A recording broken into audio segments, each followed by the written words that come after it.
सभी को नमस्कार। मैं Vimal Kumar Yadav, assistant professor political science, government college के यूट्यूब चैनल में आप सभी का स्वागत करता हूं।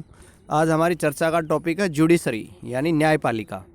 हम न्यायपालिका के बारे में बात करेंगे। ये टॉपिक बीए फर्स्ट ईयर में एक पुस्तक चलती है, राजनीति विज्ञान के मूल आधार, फाउंडेशंस ऑफ पॉलिटिकल साइंस, उसके सिलेबस का हिस्सा तो है ही। इसके अलावा एमए के अंदर पुस्तक चलती है मॉडर्न पॉलिटिकल थ्योरी, आधुनिक राजनीतिक सिद्धांत, उस पुस्तक के पाठ्यक्रम का भी हिस्सा है। ये जो टॉपिक है ये सेकेंड ईयर के विद्यार्थियों के लिए भी उपयोगी है, क्योंकि सेकेंड ईयर में जो पुस्तक चलती है भारतीय शासन एवं राजनीति, उसमें भी जुडिशरी का टॉपिक आता है। तो न्यायपालिका का अर्थ क्या होता है, परिभाषा क्या होती है, उसके कार्य क्या होते हैं, इन सब के बारे में इस वीडियो में हम बात करेंगे।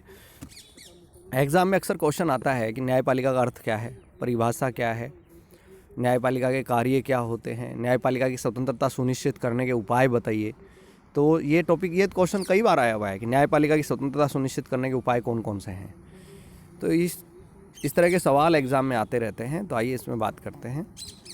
न्यायपालिका का सबसे पहले अर्थ और परिभाषा देखते हैं। न्यायपालिका शासन का वो अंग होती है जो कानूनों की व्याख्या करती है और उसका उल्लंघन करने वाले को उचित दंड देती है। मतलब जो कानून व्यवस्थापिका के द्वारा बनाए जाते हैं उनकी व्याख्या करने और उसके उल्लंघनकर्ता को दंडित करने का कार्य न्यायपालिका करती है। साधारण अर्थ में विधियों की व्याख्या करने व उनका उल्लंघन करने वाले व्यक्तियों को दंडित करने की संस्थागत व्यवस्था को ही न्यायपालिका कहा जाता है। यानी सरकार का वह अंग, सरकार के आपको पता है 3 अंग होते हैं, कार्यपालिका, व्यवस्थापिका और न्यायपालिका। व्यवस्थापिका कानून बनाने का काम करती है जिसे हम संसद कहते हैं। कार्यपालिका उसको लागू करने का काम करती है जिसमें मंत्रिपरिषद, प्रधानमंत्री, राष्ट्रपति ये शामिल रहते हैं। और न्यायपालिका उन कानूनों की व्याख्या करने और उनका उल्लंघन करने वाले को दंडित करने का कार्य करती है। तो ये शासन के कितने अंग हो गए? 3 अंग हो गए। न्यायपालिका उन व्यक्तियों का समूह है जिन्हें कानून के अनुसार समाज के विवादों को हल करने का अधिकार प्राप्त रहता है। प्रोफेसर लास्की ने कहा है कि एक राज्य की न्यायपालिका अधिकारियों के एक ऐसे समूह के रूप में परिभाषित की जा सकती है जिनका कार्य राज्य के किसी कानून विशेष के उल्लंघन या तोड़ने संबंधी शिकायत का, जो विभिन्न लोगों के बीच या नागरिकों व राज्य के बीच एक दूसरे के विरुद्ध होती है, समाधान में फैसला करता है। यानी लास्की जो है वो इसको कानून विशेष को बनाए रखने की व्यवस्था के रूप में देखते हैं। संक्षेप में न्यायपालिका न्यायिक प्रक्रिया की संरचनात्मक व्यवस्था है। यह व्यवस्था कानूनी लड़ाई के लिए की गई व्यवस्था के अंतर्गत जांच का एक तरीका है। यह समाज में प्रचलित विधियों को लेकर उठने वाले विवादों का समाधान करने का एक संस्थागत यंत्र है। समाज में कानूनों को लेकर कोई विवाद उत्पन्न होता है तो उसका समाधान करने का कार्य भी किसके द्वारा किया जाता है? न्यायपालिका के द्वारा किया जाता है। अब न्यायपालिका के कार्य कौन कौन से हैं, न्यायपालिका के प्रमुख कार्य क्या क्या हैं, ये क्वेश्चन एग्जाम में छोटा आ जाता है, लघुतरात्मक प्रश्न आ जाता है, कई बार बड़ा भी पूछा जा सकता है। तो सबसे पहला तो इसका कार्य है न्याय का प्रशासन। न्यायालय का जो पहला और सबसे जरूरी कार्य है वो है न्याय प्रशासन। न्यायालय दीवानी, फौजदारी और संवैधानिक मुकदमों में अपना निर्णय देते हैं, जिससे विवादाप्रस्त पक्ष अपने अपने तर्क प्रस्तुत करते हैं। दीवानी मामलों से आज से होता है सिविल मैटर्स, जैसे ज़मीन का कोई विवाद है, संपत्ति का कोई विवाद है, कोई लेन देन का विवाद है, उत्तराधिकार, वसीयत, इस तरह के जो विवाद होते हैं वो दीवानी मामले होते हैं। फौजदारी जो मामले होते हैं उनमें मारपीट का मामला, हत्या के प्रयास का मामला, अंग भंग का मामला, ये सब फौजदारी मामले होते हैं। और संवैधानिक मुकदमे होते हैं जिनमें संविधान की व्याख्या से संबंधित या संविधान के किसी नियम को लेकर कोई विवाद हो तो वो सारे संवैधानिक मुकदमों के अंतर्गत आते हैं। कानूनों की व्याख्या करने का कार्य करता है दूसरा। न्यायपालिका का प्रमुख कार्य कानूनों की व्याख्या करना है। दरअसल कई बार क्या होता है, कानून बड़े स्पष्ट और क्लिष्ट भाषा में होते हैं, तो उसमें न्यायाधीश अपने विवेक के अनुसार कानून की व्याख्या करते हैं और उसके अर्थ को स्पष्ट करते हैं कि इस मुद्दे में कानून क्या कहना चाहता है, संविधान क्या कहना चाहता है।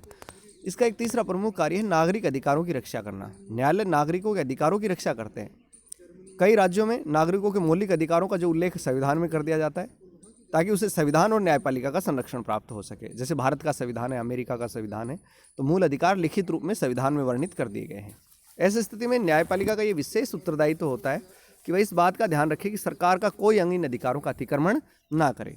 कहने का मेरा मतलब ये है कि जो मूल अधिकार और स्वतंत्रताएँ हैं उनका उल्लेख संविधान में कर दिया जाता है और ये न्यायालय ये सुनिश्चित करता है कि सरकार या कोई दूसरा व्यक्ति भी लोगों की उन अधिकार और स्वतंत्रताओं को नष्ट नहीं कर सके, तो न्यायालय की लोग शरण ले सकते हैं।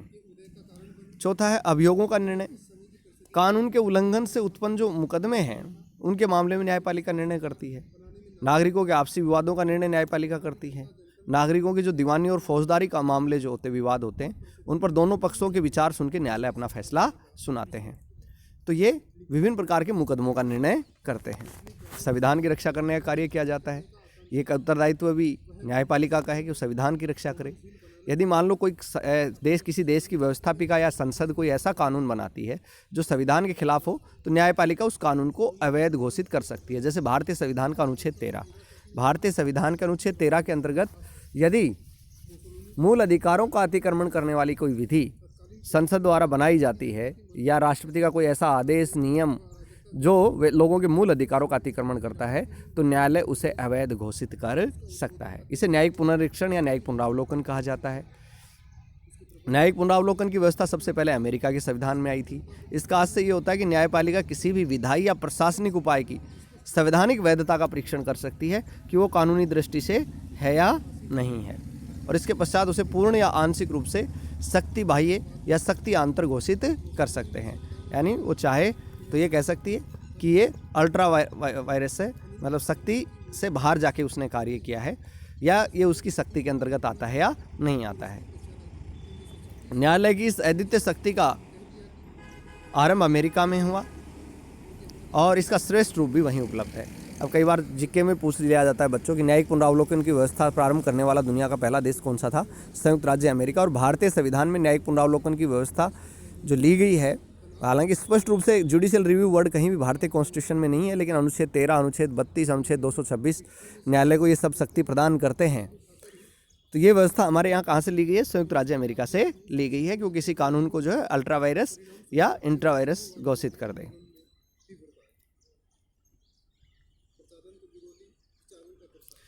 न्यायपालिका का कार्य होता है संघात्मक व्यवस्था की रक्षा करना। दरअसल केंद्र संघात्मक शासन व्यवस्था जो होती है, किसे कहते हैं संघात्मक शासन व्यवस्था? जिसमें केंद्र और राज्यों में शक्तियों का बंटवारा कर दिया जाता है। जैसे भाई मोदी सरकार की तो ये शक्तियां हैं और गहलोत सरकार की ये हैं, यानी केंद्र की गवर्नमेंट, सेंट्रल गवर्नमेंट की ये पावर है और राज्य सरकार की ये पावर है, जिसमें शक्तियों का बंटवारा कर दिया जाता है। उसे संघात्मक व्यवस्था कहते हैं। कभी कभी संघीय इकाइयों में आपस में अथवा संघ अथवा अन्य इकाइयों में विवाद की स्थिति उत्पन्न हो जाती है। कई बार ऐसा होता है ना कि राज्यों में भी आपस में टकराव होता है। जैसे कावेरी नदी पर किसका कब्जा हो, इसको लेकर तमिलनाडु और कर्नाटक में विवाद चल रहा है। ठीक है, सतलज नदी के पानी को लेकर राजस्थान, पंजाब, हरियाणा का अंदर विवाद है। नर्मदा नदी के पानी को लेकर भी विवाद है। तो राज्य की जो इकाइयाँ होती हैं उनमें कई तरह के विवाद उत्पन्न होते हैं। कई बार उनमें किसी और मुद्दों के ऊपर विवाद हो जाते हैं। जमीन क्षेत्र को लेकर कि ये इलाका हमारा है, जमीन सीमा को लेकर कोई विवाद उत्पन्न हो जाता है। राज्यों में तरह तरह के वाणिज्यिक विवाद उत्पन्न हो जाते हैं। तो राज्यों के अंदर जो आपसी विवाद उत्पन्न हो जाते हैं, उन आपसी विवादों में न्यायालय ही उन विवादों का निर्णय करता है। सर्वोच्च न्यायालय उन विवादों का निर्णय करता है। कई बार क्या होता है, केंद्र और राज्यों में विवाद उत्पन्न हो जाते हैं। अभी कई दिन ममता बनर्जी सरकार और केंद्र सरकार, मोदी सरकार के बीच में केंद्र में विवाद उत्पन्न हुआ क्षेत्राधिकार को लेके कि वो ऐसा कर सकती है या नहीं कर सकती। तो अखिल भारतीय सेवाओं को लेकर, राज्यपाल के पद को लेकर, कई मुद्दों को लेकर सेंट्रल गवर्नमेंट और स्टेट गवर्नमेंट में विवाद उत्पन्न हो जाते हैं। तो इसके अंदर न्यायपालिका ये सुनिश्चित करती है कि केंद्र सरकार जो है अपनी विशिष्ट स्थिति का फ़ायदा नहीं उठाए और राज्यों को उनकी सीमा के अंदर कार्य करने दे। तो इस प्रकार एक संघीय न्यायालय, शासन के न्यायालय एक संविधान न्यायालय का रूप ग्रहण लेते हैं। और ये सच है कि ऐसे अधिकांश मामलों में निर्णय केंद्र सरकार के पक्ष में जाते हैं, लेकिन हर एक मामले में ऐसा हो, ऐसा आवश्यक नहीं है। तो एक संघात्मक व्यवस्था को बनाए रखने का कार्य भी न्यायपालिका करती है। मंत्रणा कार्य अथवा परामर्श देना, हम कई देशों के अंदर न्यायपालिका जो है देश के राष्ट्राध्यक्ष को परामर्श देने का कार्य करती है। जैसे हमारे संविधान के अंतर्गत जो है हमारा राष्ट्रपति जो है अनुच्छेद 143 के तहत सर्वोच्च न्यायालय से परामर्श मांग सकता है और सर्वोच्च न्यायालय राष्ट्रपति को ऐसा परामर्श प्रदान भी कर सकता है अगर चाहे तो। इंग्लैंड में कार्यपालिका की प्रार्थना पे प्रिवी काउंसिल की न्यायिक समिति वैधानिक प्रश्नों पर अपनी राय देती है। भारत में भी राष्ट्रपति गंभीर संवैधानिक प्रश्नों पर अनुच्छेद 143 के तहत सर्वोच्च न्यायालय से परामर्श ले सकता है। तो यानी न्यायपालिका मंत्रणा कार्य और परामर्श देने का कार्य भी करती है। विधायन संबंधी कार्य भी इसके द्वारा किए जाते हैं। वैसे तो कानून बनाना व्यवस्था कार्य है, लेकिन जो बहुत सारे मुकदमे होते हैं उनके निर्णय के सिलसिले में न्यायपालिका क्या है, कानूनों की जो व्याख्या करती है, उन व्याख्याओं से ही कतिपय कानूनों का निर्माण हो जाता है। ठीक है, न्यायिक निर्णय के परिणाम स्वरूप जो कानून का एक नया स्वरूप अस्तित्व में आता है, वो न्यायिक निर्णयों के परिणाम स्वरूप बने हुए विधान कहलाते हैं। अमेरिकी न्यायाधीश हुज ने जब ये कहा कि न्यायाधीश ही विधायन का कार्य करते हैं, तब यह कोई कानूनी कल्पना न होकर एक हकीकत थी। जहाँ विधि या कानून मौन है या किसी अन्य कानून के अनुसार असंगत प्रतीत होता है, तब न्यायालय ही यह निर्णय करता है कि कानून क्या है और किस कानून को स्वीकार किया जाना चाहिए। कई बार क्या होता है, कानून की व्याख्या को लेके या किसी कानून को लेके कुछ स्पष्ट रूप से उपबंध नहीं होते, उस समय न्यायालय ही मार्गदर्शन करता है कि क्या किया जाना चाहिए। इस बारे में उनका मार्गदर्शन उनकी न्यायिक सूझबूझ के सिद्धांतों के द्वारा किया जाता है और उनके निर्णय बाद में एक दृष्टांत या नज़ीर हो जाते हैं, एक प्रेसिडेंट हो जाते हैं। इन दृष्टांतों को न्यायाधीशों द्वारा निर्मित कानून कहा जाता है। कहने का मतलब ये है कि ये जो कानून है ये न्यायाधीशों के द्वारा निर्मित कानून कहलाते हैं। खासकर अमेरिका में ऐसा होता है। सरकार के कार्यों को औचित्य प्रदान करना, सरकार के कार्य जो हैं वो सही हैं या नहीं, उसमें भी न्यायालय एक महत्वपूर्ण पक्ष है।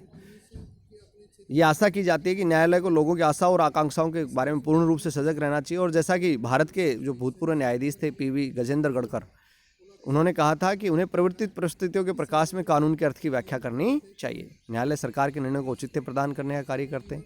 कई बार ये भी हो सकता है कि सरकार के किसी निर्णय को लोग असंवैधानिक मान ले और वे उसे विधि न्यायालय में चुनौती दे, तब न्यायाधीश का ये काम है कि वो परिवर्तित परिस्थितियों को ध्यान में रखते हुए और उस दृष्टिकोण से उस स्थिति का परीक्षण करे और उसे औचित्य का स्वरूप प्रदान करने के लिए अपना निर्णय दे। कई बार क्या होता है, सरकार के कामों को चैलेंज कर दिया जाता है। जैसे कृषि कानूनों को न्यायपालिका के अंदर चैलेंज कर दिया गया। केंद्र सरकार ने जो है 3 तलाक की प्रथा को अवैध घोषित कर दिया गया, तो उसे चुनौती दी गई। तो सरकार के निर्णयों को चुनौती न्यायालय में दी जाती है और उस समय न्यायालय ये डिसाइड करता है कि सरकार का वो काम औचित्यपूर्ण है या नहीं है। प्रशासनिक कार्य भी किए जाते हैं। न्यायालय अपने कर्मचारियों को नियुक्त करते हैं, न्यायालय कार्रवाई से संबंधित प्रक्रिया का निर्धारण करते हैं और उन्हें छोटे छोटे नियमों को लागू करने का भी अधिकार है। तो प्रशासनिक कार्य भी इसके द्वारा किए जाते हैं। इसके अलावा विविध कार्य करता है। न्यायालय अल्पवयस्क या नाबालिगों की जायदाद के लिए ट्रस्टी या संरक्षक नियुक्त करता है कि जो छोटे जो बच्चे होते हैं या नाबालिग होते हैं उनकी जायदाद का कौन ट्रस्टी होगा, कौन संरक्षक होगा ना। ये बहुत सारे विवादों को मंजूरी देते हैं। कई बार चुनाव संबंधी जो झगड़े होते हैं, निर्वाचन संबंधी विवाद होते हैं, उनकी सुनवाई भी कोर्ट के अंदर होती है। उत्तराधिकार को लेकर, रजिस्ट्री को, इच्छा पत्र की रजिस्ट्री को लेकर, वसीयतनामों को लेकर विवाद न्यायपालिका में जाते हैं। तो इन्हें न्यायालय के हम क्या कह सकते हैं, अर्ध न्यायिक कार्य कह सकते हैं। तो ये सारे कार्य न्यायपालिका के द्वारा किए जाते हैं। अब न्यायपालिका की स्वतंत्रता सुनिश्चित कैसे हो? भाई इतने सारे काम ये करती है, संविधान की व्याख्या करती है, कानूनों का उचित अनुचित निर्धारित करती है, नागरिकों के मूल अधिकार और स्वतंत्रताओं की रक्षा करने का कार्य करती है, केंद्र राज्यों के अंदर विवाद हो जाए तो उसको सुलझाती है, यानी देश की संघात्मक व्यवस्था को बनाए रखती है, लोगों की आस्था और विश्वास का केंद्र होती है न्यायपालिका। तो ये जरूरी है कि न्यायपालिका किसी दबाव में काम नहीं करे बल्कि स्वतंत्र रूप से कार्य करे। यदि मान लो वह सत्ता के अधीन होगी तो वह निष्पक्ष रूप से निर्णय देने में असमर्थ होगी। तो न्यायपालिका की स्वतंत्रता के अभाव में न्याय व्यवस्था का कोई अर्थ नहीं रह जाता। और गार्नर लिखते हैं कि यदि न्यायाधीशों में प्रतिभा, सत्यता और निर्णय देने की स्वतंत्रता न हो तो न्यायालय का वह ढांचा खोखला प्रतीत होगा और उस अभिष्ट की सिद्धि नहीं होगी जिसके लिए इसका निर्माण किया गया है। न्यायपालिका की स्वतंत्रता और निष्पक्षता से संबंधित महत्वपूर्ण प्रश्नों के तहत अपन बात करते हैं कि भाई न्यायपालिका की स्वतंत्रता कैसे बनी रहे। तो सबसे पहले तो न्यायाधीश योग्य होने चाहिए। न्यायपालिका की स्वतंत्रता के लिए न्यायाधीशों की योग्यता एक महत्वपूर्ण तथ्य है। न्यायाधीश योग्य, प्रशिक्षित और अनुभवी होने चाहिए। न्यायाधीशों में को कानून का गंभीर ज्ञान होना चाहिए। उन्हें निष्पक्ष, ईमानदार और बाह्य प्रभाव से मुक्त होना चाहिए, यानी उनका क्वालिफाइड होना आवश्यक है। मान लीजिए क्वालिफाइड आदमी नहीं, उसे कानून का ज्ञान नहीं है, तो वो क्या संविधान की व्याख्या करेगा, क्या लोगों के अधिकारों की रक्षा करेगा, कैसे किसी कानून की विधिक मान्यता का निर्णय कैसे करेगा। तो इसी तथ्य को ध्यान में रखते हुए भारत में सर्वोच्च न्यायालय के न्यायाधीशों के लिए योग्यता रखी गई है कि वह भारत का नागरिक हो, कम से कम 5 वर्ष तक किसी उच्च न्यायालय के अंदर या एक से अधिक उच्च न्यायालय के अंदर न्यायाधीश का कार्य कर चुका हो, या किसी उच्च न्यायालय के अंदर 10 वर्ष तक वकालत कर चुका हो कम से कम, या राष्ट्रपति के राज में प्रख्यात विधिवेत्ता हो। तो ये सारी योग्यताएं न्यायाधीशों के लिए रखी गई हैं। न्यायाधीशों का वेतन कितना हो? न्यायाधीशों को समुचित वेतन भत्ता मिलना चाहिए, क्योंकि अगर आदमी को वेतन भत्ता नहीं मिलेगा उचित, तो ये संभावना रहती है कि कहीं वो भ्रष्ट नहीं हो जाए, कहीं वो भ्रष्टाचार नहीं करने लगे। तो उनको सही समुचित वेतन भत्ते की व्यवस्था भी जरूरी है। एक बार उनको अच्छे वेतन भत्ते की व्यवस्था कर दी जाए और उनमें कोई कमी नहीं की जाए, उन्हें आवश्यक सुविधाएं प्रदान की जाएं, तो वे फिर वो निश्चित, निष्पक्ष और निर्भीक होकर अपने उत्तरदायित्वों का निर्वहन करेंगे।